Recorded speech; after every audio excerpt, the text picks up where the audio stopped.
The colony of Elysian 7 was dying. It wasn't a slow death, the kind where things gradually fade away into silence. No, this was violent, brutal, and relentless, a constant barrage of attacks that left no time for rest or recovery. The Vraktar had come out of nowhere, their insectoid bodies swarming across the landscape like a living tide. They were everywhere, on the ground, in the air, burrowing beneath the soil, and they showed no mercy.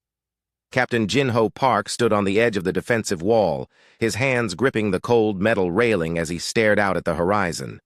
The sun was setting, painting the sky in shades of orange and red, but there was no beauty in it.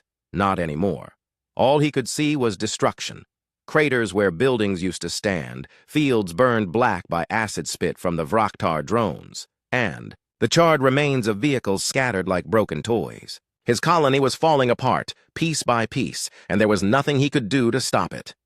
Behind him, the sound of hurried footsteps echoed through the command center.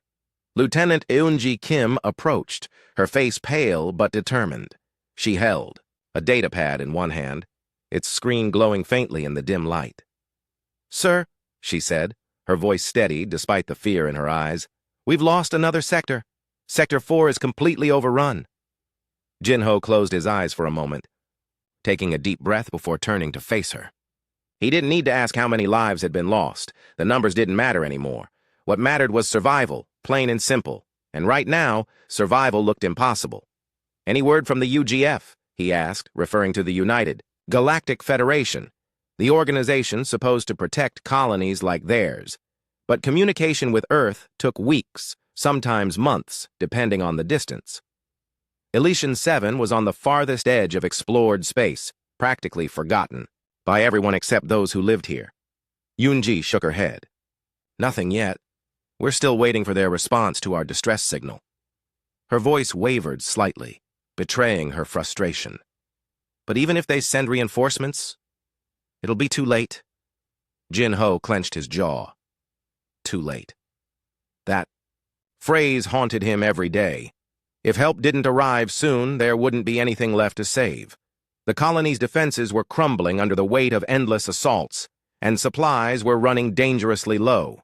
Food, medicine, ammunition, all of it was dwindling faster than anyone had anticipated. Morale among the colonists was at an all-time low, and panic was starting to spread like wildfire.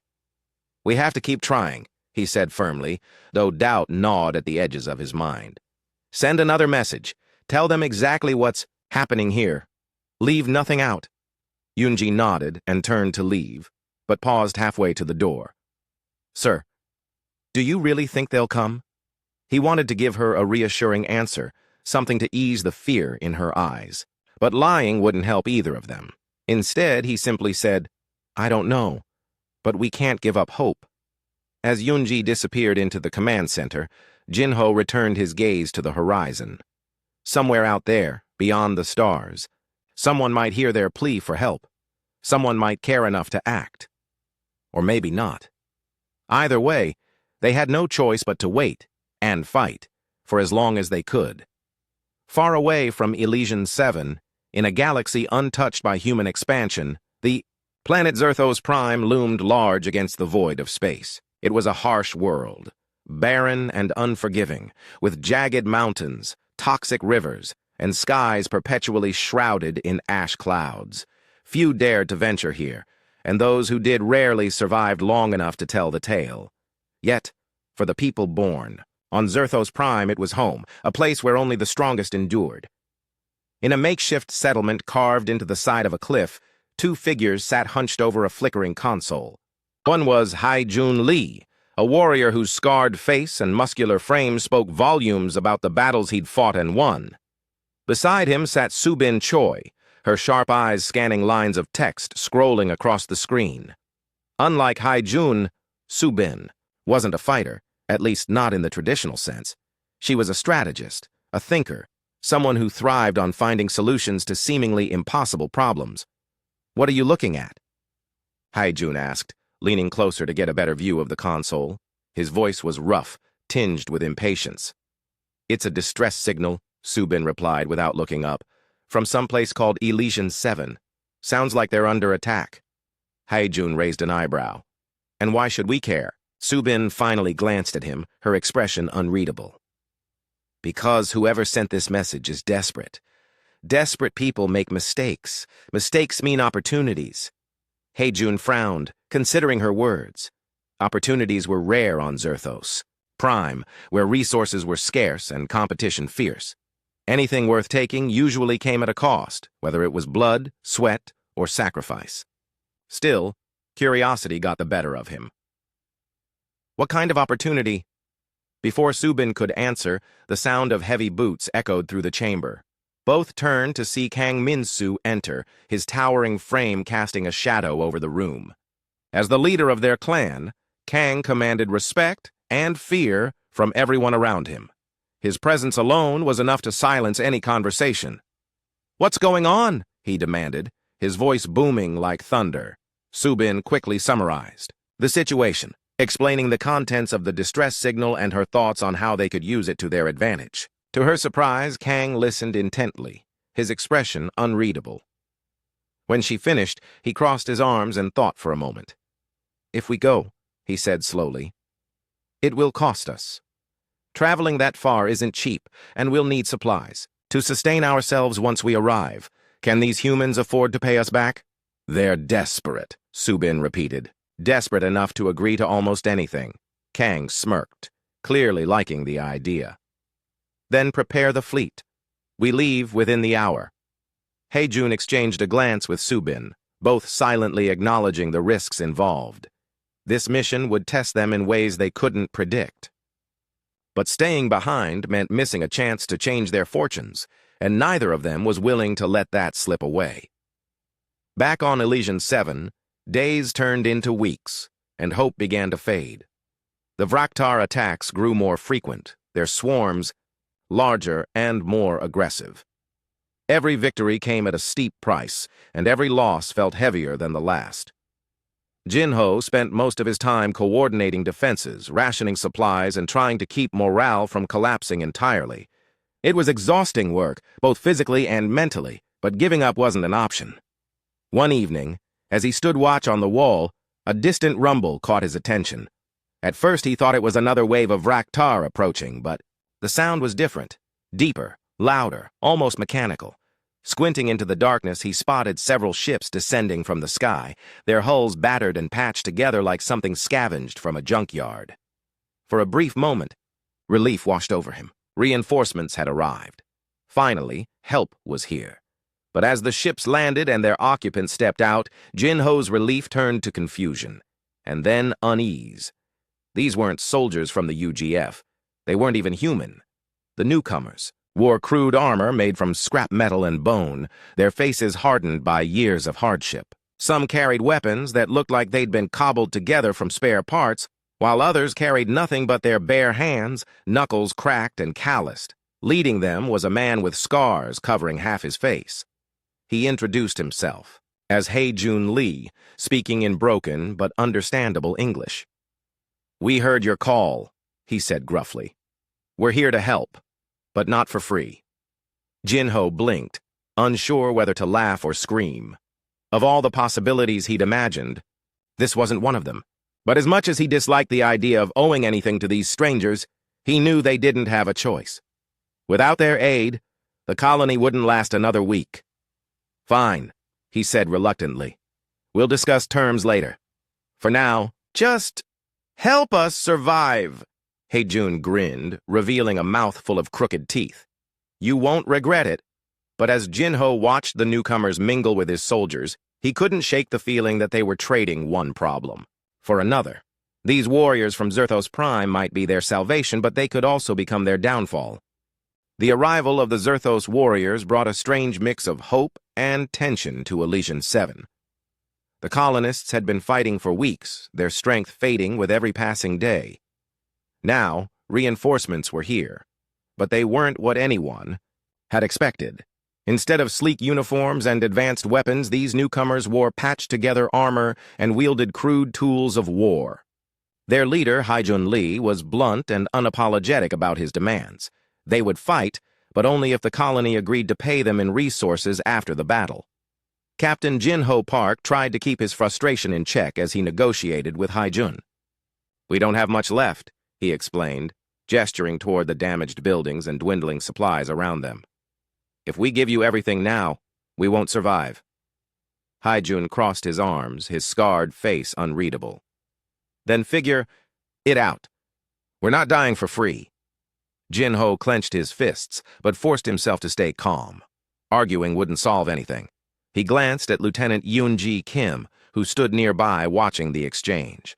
Her expression was tense, her lips pressed into a thin line. She didn't like this any more than he did, but she also understood there was no other choice. "Fine," Jin-Ho said finally. "We'll work something out later. For now, focus on helping us push back the Vraktar." With that settled, for now, the Zerthos warriors began integrating themselves into the colony's defenses. It wasn't easy. The two groups couldn't have been more different. The colonists followed strict orders, relying on technology and teamwork to hold their ground. The Zerthos fighters, on the other hand, operated like wild animals, chaotic, unpredictable, and brutal.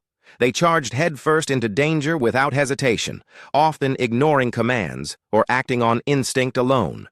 This clash of styles quickly became apparent during a small skirmish near the outer perimeter. A group of Vraktar drones attacked under cover of darkness, catching both sides off guard. While the colonists formed a defensive line, firing disciplined bursts to hold the enemy at bay, the Zerthos warriors broke ranks and surged forward, screaming as they swung makeshift blades and hurled explosive devices. The result was chaos, a confusing mix of strategy and savagery that somehow managed to drive the Vraktar back. Afterward, Yoon-ji approached Subin Choi, the tactician, who seemed to be leading the Zerthos fighters alongside Hai-jun. "What was that?" she demanded, her voice sharp with frustration. "You can't just run off like that. We need order if we're going to win." Subin raised an eyebrow, unfazed by Yoon-ji's anger. "Order doesn't always win battles," she replied coolly. "Sometimes you need chaos to break through." Yoon-ji opened her mouth to argue, but stopped herself. There was something about Subin's confidence that made her pause. Maybe she was right. Maybe their traditional methods weren't enough to defeat the Vraktar. Still, working together wouldn't be easy. As days passed, tensions between the two groups continued to simmer. The colonists viewed the Zerthos warriors as reckless and uncivilized, while the latter saw the humans as weak and overly dependent on machines. These differences came to a head when a wounded Vraktar drone was captured alive during a patrol. Yoon-ji wanted to study it, hoping to learn more about its weaknesses. But before she could act, Hai-jun stepped forward and crushed its skull with his bare hands. "What are you doing?" Yoon-ji shouted, horrified. "We needed that thing alive." Hai-jun shrugged, wiping blood from his hands onto his armor. "It's better dead. Less trouble." "That's not your call to make," Yoon-ji snapped. "We're trying to find a way to end this war, not just kill everything in sight." For a moment, it looked like Hai-jun might argue back. But instead, he simply turned and walked away, leaving Yoon-ji fuming. She stormed off to report the incident to Jin-Ho, expecting him to reprimand the Zerthos warriors for their insubordination. To her surprise, however, he listened quietly and then sighed. "I know how you feel," he admitted. "But we can't afford to alienate them. They're still our best chance of survival." Yoon-ji wanted to protest, but deep down she knew he was right. As much as she disliked the Zerthos warriors, they had proven effective in combat. Without their help, the colony would fall even faster. Reluctantly, she agreed to try and work with them, though she wasn't happy about it. Over time, Yoon-ji found herself spending more time with Subin, partly out of necessity and partly out of curiosity.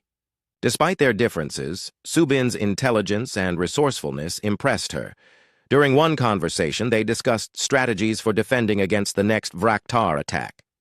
"You rely too much on your walls," Subin said, pointing to a map of the colony. "They'll eventually breach them. You need to think outside the box." Yoon-ji frowned. "Like what?" "Traps," Subin replied simply. "Explosives hidden in key locations. Bait them into areas where you have the advantage." It was a risky idea, but Yoon-ji couldn't deny it had merit. Together, they began setting up traps around the colony, using materials scavenged from abandoned buildings and old machinery.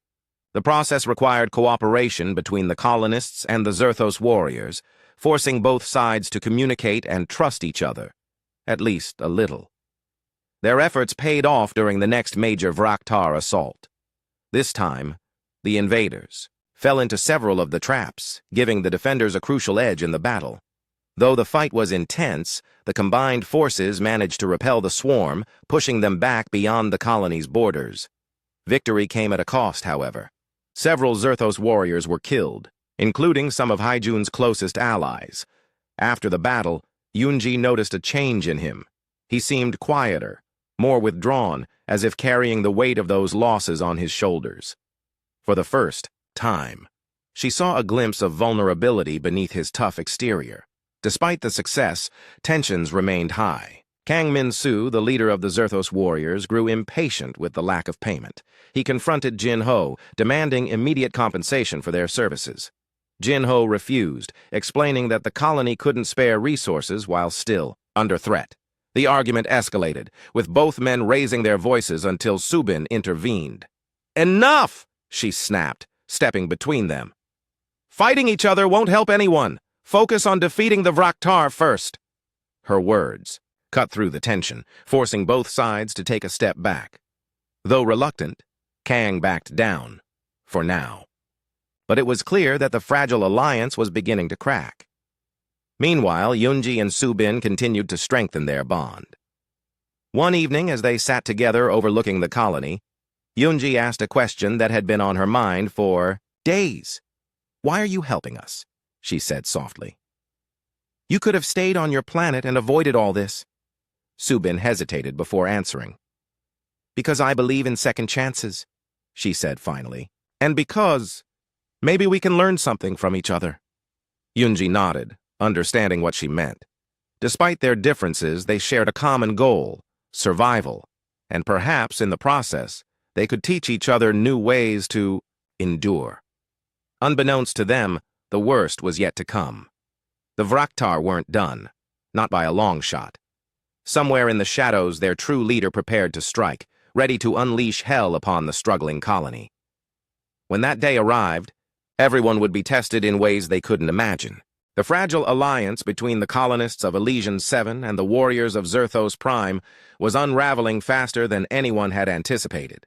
The tension between Captain Jin Ho Park and Kang Min-Su, the leader of the Zerthos fighters, had reached a boiling point. Every day brought new arguments over resources, strategies, and trust, or the lack thereof.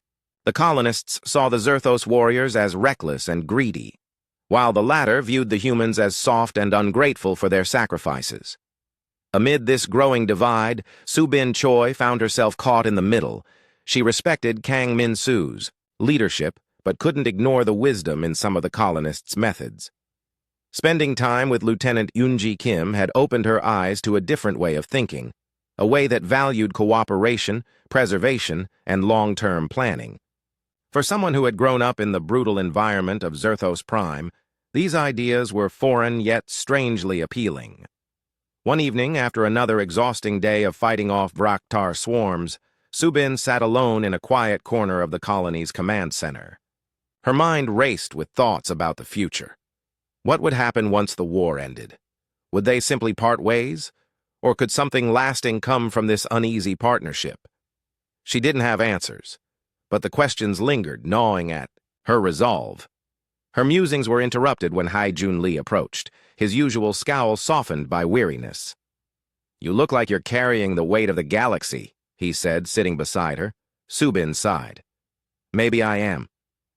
Haijun chuckled dryly. "Well, don't let it break you. We've got enough problems without adding your worries to the pile." "I'm serious," she replied, turning to face him. "Do you ever think about what we're doing here? About why we came?" Haijun shrugged. "We came because Kang wanted us to. Because there's profit in it. That's all there is to it." "Karirai." "It," Subin pressed. "Or is there more? These people, they're not so different from us. They're just trying to survive, same as we are." Haijun frowned, clearly uncomfortable with the direction of the conversation. "Survival doesn't mean becoming like them. Look at how weak they are. They rely on machines and walls instead of strength and instinct. And where has that gotten us?" Subin shot back. Our strength hasn't stopped the Vraktar. Their instincts haven't saved their colony. Maybe survival means learning from each other.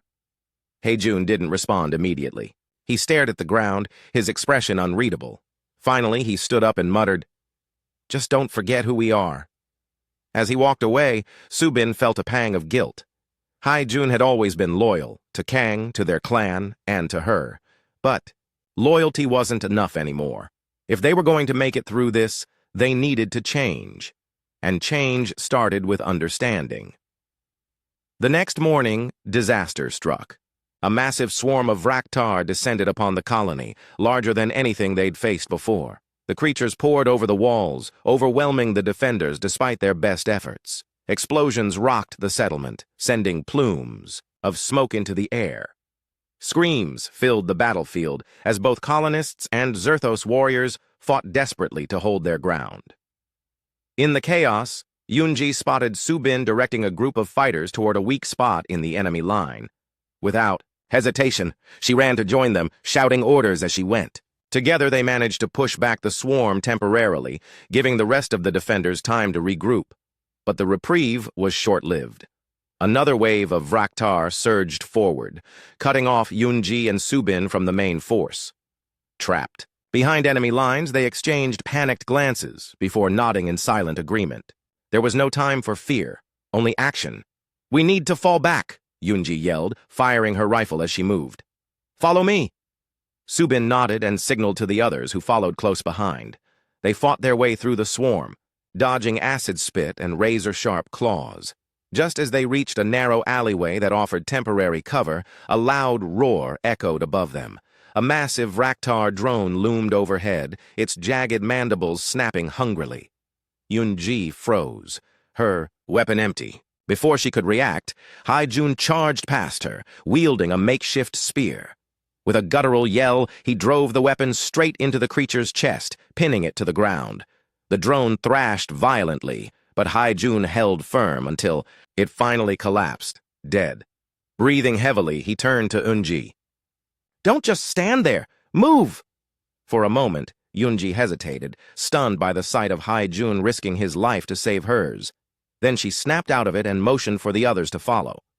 As they retreated to safety, Heijun stayed, behind, ensuring the path remained clear. When they finally reunited with the main group, Yunji scanned the crowd for Heijun, but he was nowhere to be found. Panic gripped her chest as she realized what must have happened. She turned to Subin, tears welling in her eyes. He didn't make it, did he?" Subin's face was pale, her lips trembling as she shook her head. "No." The news hit everyone hard, especially Kang Min-soo, who stormed into the command center later that night, his fury palpable. "This is your fault," he shouted at Jin-ho, slamming his fist onto the table. "You led my people to their deaths." Jin-ho stood his ground, though his voice was calm. "We're all losing people. This isn't about blame, it's about surviving," Kang sneered. "Surviving? Your kind knows nothing about survival. You sit behind your walls and wait for someone else to save you.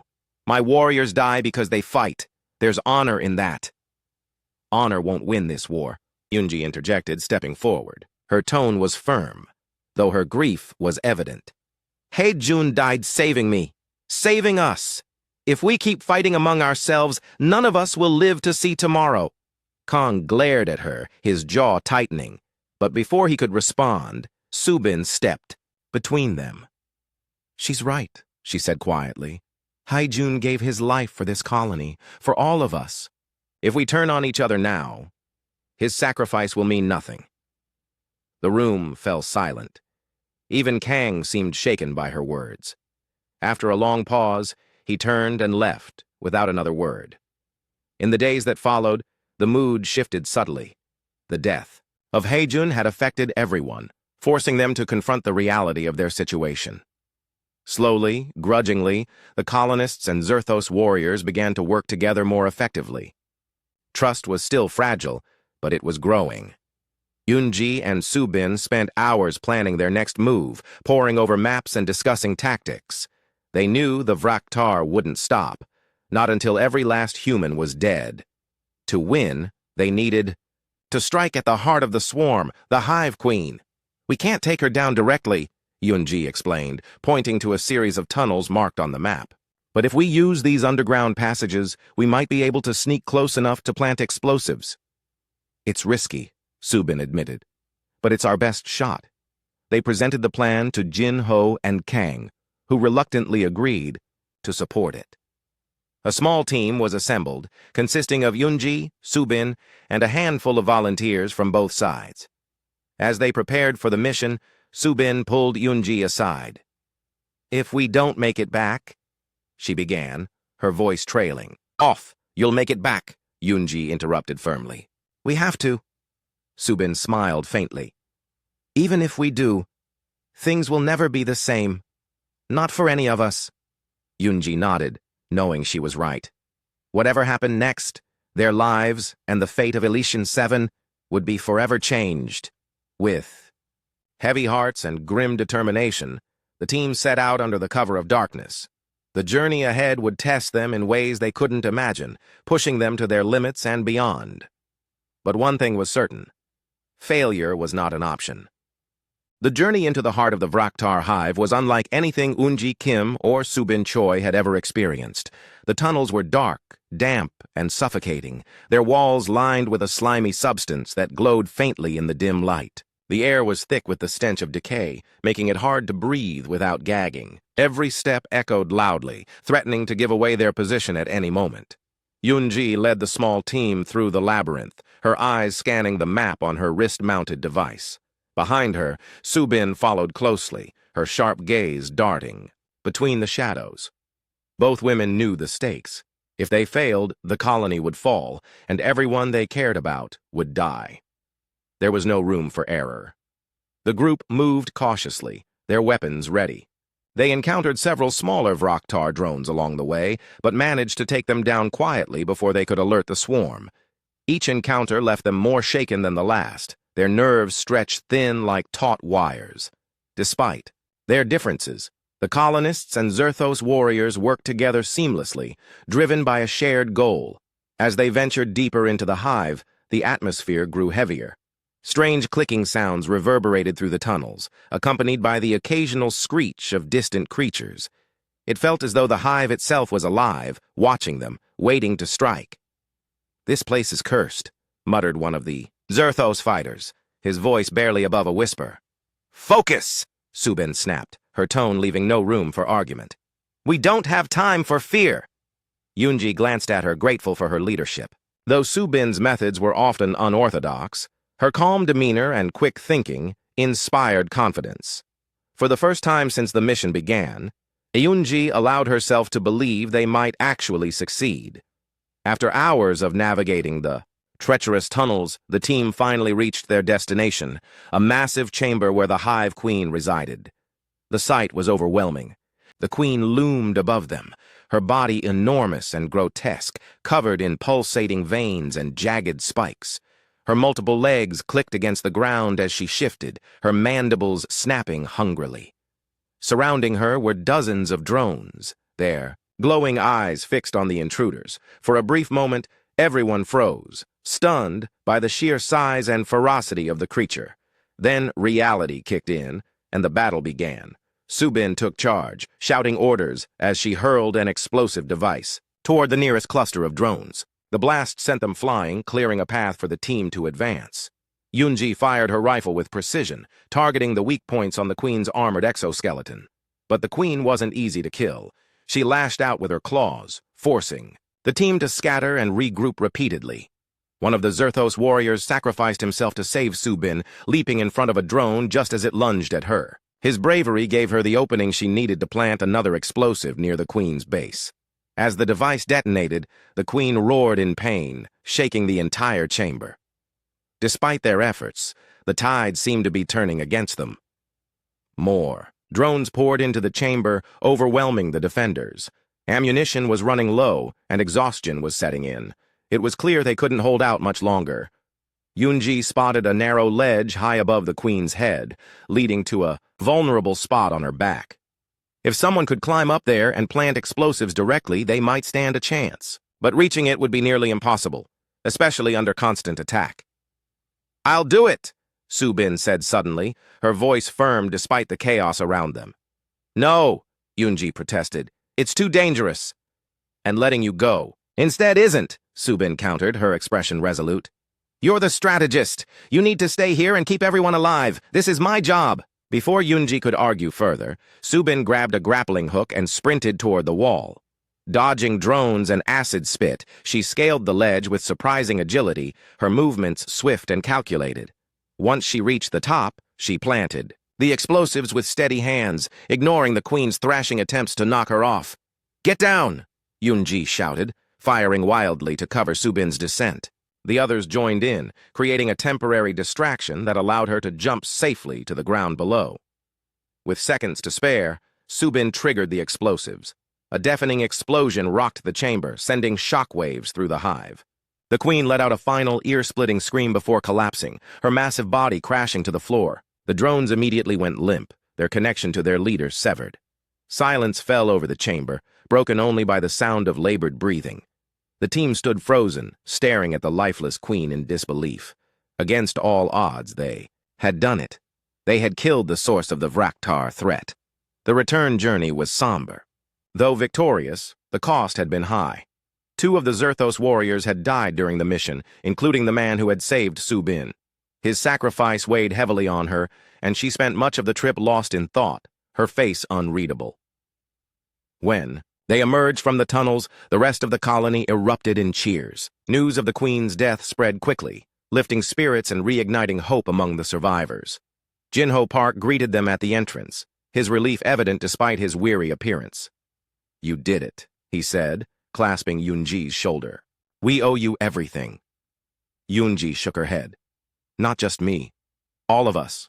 Together." Jinho turned to Su-bin, offering her a respectful nod. "Thank you. Without your people, we wouldn't have made it this far."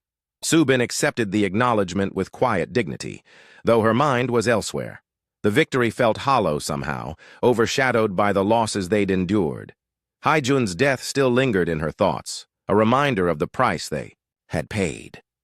That night, as the colony celebrated their hard-won triumph, Su-bin wandered away from the festivities. She found herself standing on a hill overlooking the settlement, watching the stars twinkle in the distance. The galaxy was vast and unforgiving, full of dangers she couldn't begin to comprehend. Yet for the first time she felt a sense of purpose, a belief that maybe, just maybe, change was possible. Yunji joined her a few moments later, carrying 2 cups of warm tea. She handed one to Su-bin without a word, understanding that silence was sometimes the best form of support, the Ro. Stood side by side, sharing a quiet moment of reflection. Neither spoke, but both knew what the other was thinking. The war may have ended, but the road ahead would be long and uncertain. Healing wouldn't come easily, not after everything they'd been through. Still, there was hope. Hope for a better future, not just for themselves, but for everyone who called Elysian 7 home. And perhaps in time, even for those who came from Zerthos Prime. The morning after the destruction of the Vraktar Queen brought a strange calm to Elysian 7. For the first time in weeks, there were no alarms blaring, no frantic calls for reinforcements, and no swarms of alien creatures attacking the colony. The silence was almost eerie, as if the planet itself was holding its breath. Captain Jinho Park stood on the edge of the defensive wall, surveying the landscape below. The fields were scorched, the buildings were crumbling, and the scars of battle were everywhere. But despite the devastation, there was a sense of relief, a fragile hope that life could begin again. He turned to Lieutenant Yoonji Kim, who stood beside him, her face tired but peaceful. "We made it," he said softly, as if speaking too loudly might shatter the moment. Yoonji nodded, her eyes scanning the horizon. Barely. Jinho didn't respond. He knew she was right. They had survived, but at great cost. Lives had been lost, friendships had been tested, and trust had been stretched to its limits. Yet somehow, they had held together long enough to win.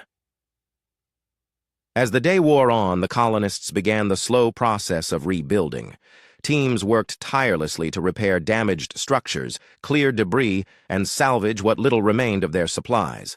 The Zerthos warriors joined them, lending their strength and resourcefulness to the effort. Though tensions still lingered, there was a newfound respect between the two groups, a mutual acknowledgement of what they had endured together. Kang Min-soo supervised his people from a distance, his expression unreadable. He hadn't spoken much, since the mission ended, retreating into himself as he processed everything that had happened. Hei-jun's death weighed heavily on him, a reminder of the sacrifices his clan had made. Still, he seemed content to let the work continue without interference, perhaps sensing that this was a time for healing rather than conflict. Subin Choi, however, couldn't shake the feeling that something was unfinished.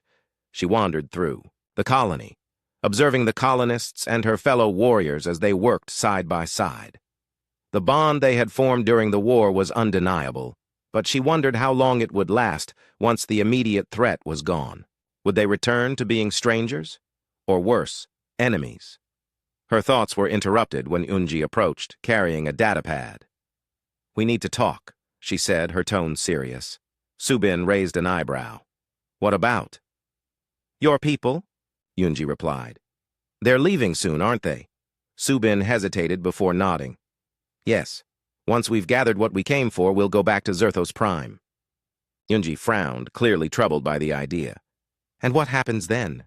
Do we just forget about each other?" "I don't know," Subin admitted. "That's not my decision to make." "But it should be," Unji pressed. "You've done so much for us. You've risked your life for this colony. Doesn't that mean something?" Subin sighed, running a hand through her hair. "It does. But my world isn't like yours. We don't form alliances based on kindness or gratitude. Survival is all that matters. That doesn't have to change," Unji argued. "You've seen what we can do when we work together. Imagine what else is possible." Subin looked away, unsure how to respond. Deep down, she wanted to believe Unji was right, that cooperation and understanding could bridge even the widest gaps. But old habits died hard, especially for someone like her who had spent years fighting to survive in a harsh and unforgiving environment. Later that evening, Kang Min-soo called a meeting with Jin Ho and his senior officers. The atmosphere was tense as both sides prepared to discuss the terms of their departure. Kang wasted no time getting to the point. "We've fulfilled our end of the agreement," he said bluntly. "Now it's time for you to fulfill yours." Jin Ho nodded, though his expression was guarded. "We'll honor our deal. You'll get the resources you were promised." Kang studied him for a moment, searching for any sign of deception. When he found none, he relaxed slightly. "Good. Then we'll leave within the week." Before anyone could say more, Subin stepped forward, surprising everyone. "Actually, I'd like to stay." The room fell silent, all eyes turning to her. Kang's face darkened, his voice sharp with disbelief. "What did you say?" "I want to stay here?" Subin repeated, her tone unwavering. "This place, these people, they've shown me something I haven't felt in a long time. Hope. Purpose. Maybe it's selfish, but I think I can learn from them, and maybe teach them something too." Kang stared at her, his anger evident. "You're abandoning your clan?" "No," Subin countered. "I'm choosing a different path, one that might help both our worlds in the future." For a long moment, no one spoke. The tension was palpable, the weight of her decision hanging in the air. Finally, Kang let out a bitter laugh. "Do what you want. You were always too soft for Zerthos Prime anyway." His words stung, but Subin refused to show weakness. Instead, she turned to Jin Ho. "If you'll have me, I'd like to contribute to the rebuilding efforts. My skills might be useful." Jin Ho hesitated, glancing at Unji, who gave him a subtle nod. "Welcome aboard," he said finally, extending his hand. Subin shook it firmly, a small smile tugging at her lips. It wasn't forgiveness, not yet, but it was a start. In the days that followed, preparations for the Zerthos warriors' departure continued. Supplies were loaded onto their ships, and goodbyes were exchanged, some heartfelt, others awkward. Kang Min-soo kept his distance, avoiding eye contact with Subin as he oversaw the final arrangements. When the time came to leave, he addressed her one last time. "You'll regret this," he said coldly. Mark my words, Subin met his gaze without flinching. Maybe, but at least I'll regret it on my own terms. With that, Kang boarded his ship, signaling the others to follow. As the engines roared to life and the vessels lifted off, Subin watched silently, her emotions hidden behind a mask of calm. She didn't look away until they disappeared into the sky, leaving behind only silence. Life on Elysian 7 slowly returned to normal, or as close to normal as it could be after such a harrowing experience. The colonists worked tirelessly to restore their homes, while Subin threw herself into helping wherever she could. Her knowledge of survival tactics proved invaluable, and her willingness to adapt earned her the respect of those around her. Yunji became her closest ally, often joining her on patrols or assisting with repairs. Their friendship deepened, built on shared experiences and mutual admiration. Though they came from vastly different worlds, they found common ground in their desire to build a better future. One evening, as the sun dipped below the horizon, Subin and Yunji stood together on a hill overlooking the colony. The view was far from perfect. The scars of war were still visible, but there was beauty in the resilience of those who remained. Smoke rose from newly lit fires, laughter echoed through the streets, and children played freely for the first time in months. "You really think this will work?" Subin asked quietly, breaking the silence. "What?" Yunji replied, turning to face her. "This alliance. Us working together." Yunji smiled, her confidence unwavering. "It has to. Otherwise, none of this means anything." Subin nodded, letting the words sink in. She didn't know what the future held, but for the first time, she dared to hope. Hope that the lessons learned during the war would endure. Hope that bridges could be built instead of walls. And hope that someday the galaxy might become a little less divided. As the stars began to twinkle above them, Subin felt a sense of peace settle over her. Whatever challenges lay ahead, she was ready to face them. Not alone, but alongside the people who had become her family.